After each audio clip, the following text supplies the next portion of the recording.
à ce scrutin et est-ce que c'est le moment, selon vous, d'en parler? Oh, il a un drôle de sens des priorités. La réalité, c'est qu'on ne résout pas une crise politique avec un mode de scrutin. On le résout tout simplement en acceptant d'écouter les Françaises et les Français, ce qu'ils vous ont dit dans les manifestations, dans les scrutins. Et malheureusement, ce que François Bayrou n'a pas compris depuis qu'il est à Matignon, c'est que quand on n'a pas de majorité, on bâtit des compromis. Donc c'est pas Et le moment. notamment sur la question des retraites, il aurait dû le faire, ce qui pour l'instant n'est pas le cas. Et s'il ne va pas jusqu'au bout de la logique pourtant qui a conduit à ce que nous ne censurions pas le budget 2025, eh bien nous le censurerons. Vous censurez le budget d'autant, c'est ce que vous nous laissez entendre ce matin, lorsque vous entendez, par exemple, Gérard Larcher proposer ce matin qu'il y ait un gel budgétaire dans le prochain budget, dans la prochaine copie du gouvernement. Est-ce que ce serait un motif de censure de la part du Parti socialiste?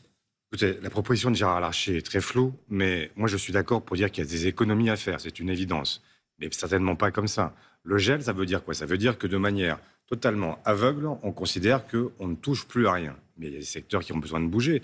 Rendez-vous compte que, par exemple, le point d'indice des fonctionnaires a été gelé pendant plus de 10 ans. Et qu'est-ce qui s'est passé? En 23 ans, ils ont perdu 22% de leur pouvoir d'achat. Est-ce que vous considérez que c'est tolérable?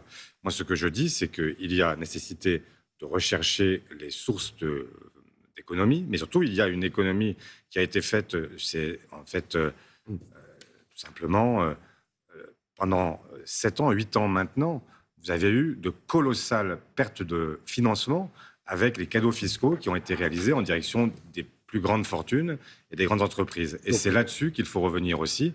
Il n'est pas acceptable de devoir réduire la voilure sur en fait nos dépenses de santé, sur l'éducation, sur nos services publics, et pendant ce temps-là, voir des gens qui affichent une fortune insolente. Donc on voit ce que vous demandez. Vous n'avez pas appuyé sur le bouton de la censure depuis que François Bayrou est à Matignon, mais si on vous comprend bien, ce n'est pas la voie que vous pourriez suivre dans les prochaines semaines. Vous attendez en tout cas. Ce n'est pas évidemment un laisser-passer pendant les 2 prochaines années. Il y a des gens qui le disent, François Hollande l'a dit, moi, ce n'est pas du tout mon point de vue. Moi, le point de vue que je défends, c'est qu'effectivement, nous devons rester fidèles à celles et ceux qui nous ont élus le 7 juillet dernier. C'est un François Bayrou, en tout cas éprouvé par son audition la semaine dernière devant la commission d'enquête parlementaire sur Betaram, que vous allez rencontrer ce matin. Vous êtes très sévère avec lui dans le livre que vous venez de publier. Je reviens te chercher, c'est le nom de l'ouvrage. Vous dites, si François Bayrou est intervenu pour couvrir l'institution, il ne peut pas gouverner la France. On voit votre livre. Est-ce qu'il vous a convaincu du contraire la semaine dernière devant la commission d'enquête? Il était toujours aussi confus. Je regrette qu'il ait d'abord cherché à disqualifier celles qui ont lancé l'alerte et qui ont permis que le débat existe. Et il a effectivement été aussi imprécis qu'il l'avait été précédemment. Mais est-ce Maintenant, qu'il peut gouverner la France? Je reprends compte tenu de cette ce affaire. que je disais dans le livre et ce que je vous redis devant vous ce matin, c'est que s'il était prouvé qu'il a cherché à couvrir l'institution, s'il est intervenu devant la justice, par exemple, pour expliquer qu'il ne fallait pas toucher à Betaram parce que c'était une institution qu'il entendait protéger, au détriment des jeunes qui fréquentaient l'établissement, là, effectivement, il devrait démissionner. Alors, vous avez dit dimanche, je suis un peu jaloux de ton score. Vous savez à qui vous avez dit cela? À Rémy Boussemar, le nouveau président des Jeunes Socialistes. Vous auriez pu le dire aussi, même je ne sais pas si vous tutoyez, à Bruno Retailleau, le nouveau patron de LR, puisque lui aussi a eu un score très flatteur. Est-ce que vous êtes également un peu, non pas jaloux, mais envieux de ce score, puisque je rappelle que vous, Olivier Faure, vous vous présentez à votre succession à la tête du Parti Socialiste. Les premiers votes auront lieu dans 10 jours et le Congrès à la mi-juin. C'est beaucoup plus serré chez vous. C'est sûr que c'est toujours flatteur d'être élu avec un score martial comme celui de Bruno Retailleau ou comme Rémy Boussemar. Mais Ouais. la vérité, c'est que je souhaite, c'est surtout une majorité claire qui permette de travailler, qui permette d'avancer et notamment qui permette de nouer les accords avec nos partenaires comme je le défends dans ce congrès. On dit souvent que les congrès du Parti socialiste sont verrouillés, en tout cas qu'il n'y a pas de surprise sur l'issue du scrutin parce qu'il y a les grosses fédérations, il y a les élus. Qu'est-ce qui vous différencie fondamentalement de vos adversaires, Nicolas Meyer-Rossignol, le maire de Rouen, et Boris Vallaud, l'outsider qui était auparavant votre allié? Ce qui me distingue, c'est toujours difficile de l'expliquer en quelques secondes, mais ce qui me distingue, c'est d'abord que moi je suis un socialiste, pas un social-libéral, que je suis face au gouvernement dans une attitude qui n'est pas une attitude de bienveillance, mais une attitude de faire respecter ce que nous défendons et ce que nous avons porté pendant la campagne des législatives. Ce sont des sociaux-libéraux, je reprends votre expression. Vous avez dit, moi je ne suis pas un social-libéral. Monsieur Meyer-Rossignol, c'est un social-libéral. Parmi les gens qui soutiennent Nicolas Meyer-Rossignol, il y a tous les sociaux-libéraux, oui, c'est vrai. Et donc, moi, ce que je souhaite, c'est aussi un accord qui va de Ruffin à Glucksmann, qui permette d'avancer et de faire en sorte que nous rompions l'isolement dans lequel ils sont en train de nous mener pour pouvoir gagner la bataille des municipales, puis l'année suivante, celle des présidentielles et des législatives. Olivier Faure, est-ce que vous souhaitez qu'il y ait un débat télévisé? Notre chaîne d'information, France Info, sur le canal 27, excusez-moi, France Info, qui sera bientôt d'ailleurs sur le canal 16, a fait une proposition de débat qui a été acceptée par M. Meyer-Rossignol et par M. Boris Vallaud, pas encore par vous. Est-ce que vous souhaitez un tel débat ou au contraire, vous ne le souhaitez pas?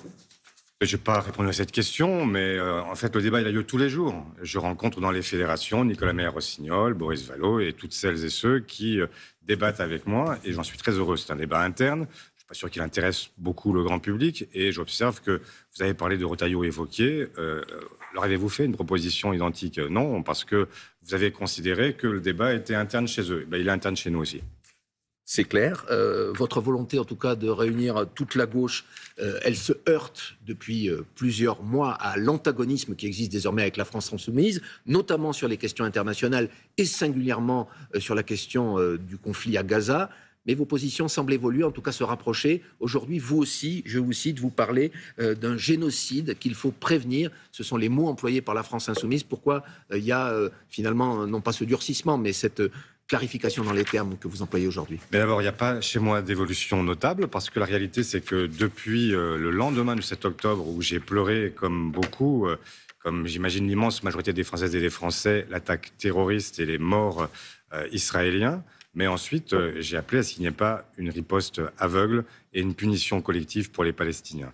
Et donc, depuis toujours, je cherche au sens de la Convention de 1948, qui cherche à prévenir les génocides. Contrairement au président de la République, je ne pense pas que ce soit l'œuvre des historiens. C'est trop tard. L'histoire jugera effectivement, mais nous, ce que nous avons à faire comme hommes, femmes politiques, comme dirigeants politiques, nous avons à prévenir ce qui est en train de se produire aujourd'hui. Et l'évidence, c'est que le caractère international...